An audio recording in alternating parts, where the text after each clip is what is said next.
Hello കൂട്ടുകാരെ, ഇന്ന് നമുക്ക് പള്ളിച്ചൽ ധനലക്ഷ്മി കല്യാണ മണ്ഡപം വരെ ഒന്ന് പോവാം. എന്താണെന്നറിയണ്ടേ, നേ നിൽക്കുന്ന ഈ സാധനം 2011 നമ്മുടെ +2 വിട്ടതിന് ശേഷം കാണാൻ വേണ്ടി ഇത്രയും വർഷങ്ങൾ എടുക്കേണ്ടി വന്നു.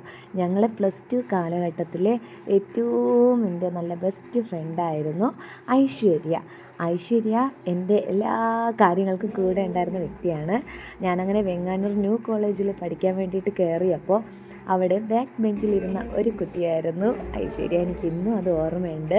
അങ്ങനെ അമൃത ഷൂട്ടിന് പോയി തുടങ്ങിയപ്പോൾ എൻ്റെ ഫ്രണ്ടായിട്ട് മാറിയത് ഇവളാണ്.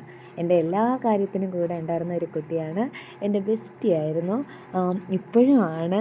പിന്നെ നമ്മൾ കല്യാണം കഴിഞ്ഞ് 2 കോണിലോട്ട് മാറിയപ്പോൾ ഫ്രണ്ട്ഷിപ്പിൻ്റെ ആ ഒരു നീളം അങ്ങ് നിന്നുപോയി കേട്ടോ. ഇതെൻ്റെ കുഞ്ഞമ്മയുടെ മോനാണ്, എന്ന് വെച്ചാൽ എൻ്റെ അമ്മയുടെ സ്വന്തം അനിയത്തിയുടെ മകനാണ്. അങ്ങനെ അവനും അവിടെ ഉണ്ടായിരുന്നു. ഈ കല്യാണ പയ്യൻ വന്നിട്ട് ഈ ഐശ്വര്യയുടെ അനിയനാണ്. അവൻ എൻ്റെ അനിയനാണ് കേട്ടോ.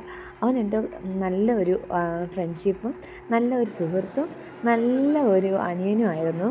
അങ്ങനെ ഇത് ആനിയാണ്. ആനിയും ഐശ്വര്യയുടെ അനിയത്തിയാണ്. അവൾ സൗദിയിലെ നേഴ്സാണ് കേട്ടോ. അങ്ങനെ ഞങ്ങൾ ഇങ്ങനെയൊക്കെയുള്ള ഫങ്ഷൻസ് വരുമ്പോൾ അവൾ എന്നെ വിളിക്കാറുണ്ട്, ഞാൻ പോവാറുമുണ്ട്. ഞാൻ മാത്രമല്ല, കൂടെ എൻ്റെ ഭർത്താവ് നല്ല സപ്പോർട്ടീവായിട്ട് എൻ്റെ കൂടെ വരാറുണ്ട്. അപ്പോൾ അദ്ദേഹവും ഞാനും പിള്ളേരും ഒക്കെ ആയിട്ടാണ് പോയത്. ഞങ്ങൾ കണ്ടപ്പോൾ തന്നെ അവൾക്ക് നല്ല സന്തോഷമായി. അങ്ങനെ എൻ്റെ ഫോട്ടോ എടുപ്പൊക്കെ കണ്ട് പന്തം വിട്ട പെരിച്ചാഴിയെ പോലെയൊക്കെ അങ്ങനെ നിൽക്കുകയാണ് ഐശ്വര്യ. ഇത് ആനിയുടെ കുഞ്ഞാണ്, ഐശ്വര്യയുടെ അനിയത്തിയുടെ കുഞ്ഞാണ്. അങ്ങനെ കുഞ്ഞിനെ കണ്ടപ്പോൾ എൻ്റെ മനസ്സിലെ അമ്മ മനസ്സിങ്ങനെ ഉണർന്നു കേട്ടോ കൂട്ടുകാരെ. ഞാനങ്ങനെ കുഞ്ഞിന് ഒരുപാട് ഉമ്മ കൊടുത്തു. എനിക്ക് കുഞ്ഞുങ്ങളെ ഭയങ്കര ഇഷ്ടമാണ്. കുഞ്ഞുങ്ങൾ ദൈവങ്ങളുടെ വരദാനം എന്നാണ് പറയണത്. ഞാൻ എടുത്ത് കയ്യിൽ വെച്ച് കുറേ നേരം അതൊരു പാവക്കുട്ടി പോലെ എൻ്റെ കയ്യിൽ തന്നെ ഇരുന്ന് ഒരു കരച്ചിലോ ഒരു ബഹളമോ ഒന്നുമില്ലായിരുന്നു. ഞാൻ കുഞ്ഞിനെ കുറേ നേരം കയ്യിൽ വെച്ച് തിരിച്ച് കൊടുക്കാനേ തോന്നിയില്ല. എനിക്ക് ഭയങ്കരമായിട്ട് ഇഷ്ടപ്പെട്ടു. കുഞ്ഞങ്ങനെ എൻ്റെ കയ്യിലിരുന്ന് കേട്ടോ. അങ്ങനെ ഇന്നലെ കല്യാണം കഴിഞ്ഞിട്ട് ഇന്നവർ സൗദിക്ക് പോവുകയാണ് എല്ലാവരും. അങ്ങനെ അവളെ ഇത്രയും വർഷം കഴിഞ്ഞ് കണ്ട സന്തോഷം അവളുടെ മുഖത്ത് നന്നായി നിഴലിക്കുന്നുണ്ട്.